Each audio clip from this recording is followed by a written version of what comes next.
Once upon a chilling Halloween night, in the small town of Ravenwood, the moon hung low and full in the ink-black sky. The streets were adorned with jack-o'-lanterns, casting eerie, flickering shadows that danced in the breeze. Children dressed as witches, vampires, and ghosts roamed the streets with bags eager for candy. In the heart of Ravenwood, an old, creaky mansion known as the Whitaker House stood shrouded in legend. It was said to be haunted by the ghost of its former owner, a reclusive alchemist named Nathaniel Whitaker, who had mysteriously disappeared on Halloween night over a century ago. No one dared to enter the mansion, and stories of eerie lights, strange sounds, and spectral figures had kept the townsfolk in fear for generations. This Halloween, a group of brave teenagers decided to test their courage. Sarah, the adventurous leader of the group, along with her friends, Mike, Jenny, and Tim, gathered in the moonlit courtyard of the Whitaker house. "I can't believe we're doing this," Jenny whispered, her voice trembling.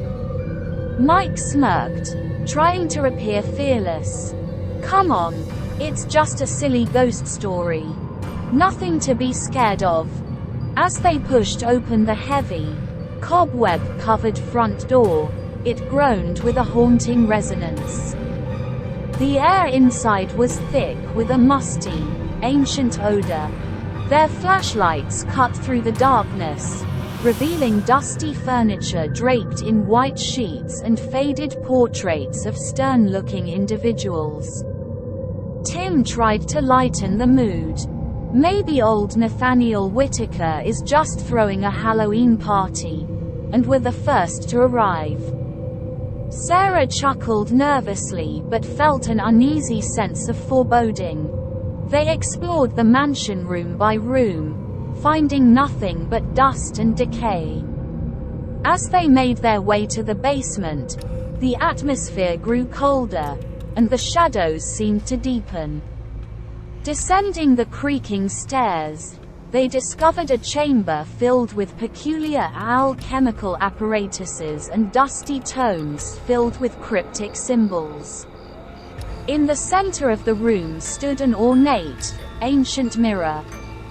Its surface rippled like liquid, reflecting a shifting, eerie landscape of unfamiliar places.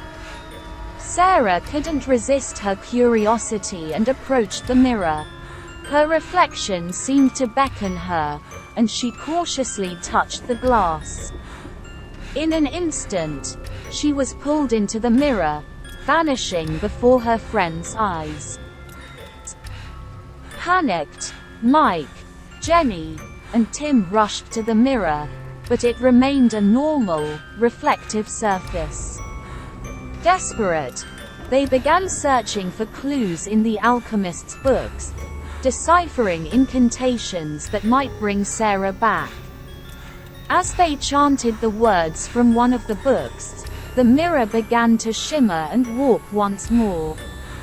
Sarah tumbled out, disoriented but unharmed. She described her surreal journey through a bizarre, otherworldly realm, filled with strange creatures and twisted landscapes. Realizing they had tampered with forces beyond their understanding, they hurriedly closed the book and tried to reverse the spell. With another incantation, the mirror returned to normal, and the room grew warmer. Exhausted and shaken, the friends agreed to never speak of the Whitaker house again and left it behind. As they stepped back into the moonlit Ravenwood streets, the legend of the haunted mansion was cemented in their memories. From that Halloween night forward, the Whitaker house remained undisturbed, its secrets hidden, and the town of Ravenwood whispered tales of the chilling adventure. They learned that some legends were best left unexplored, especially on the spookiest night of the year.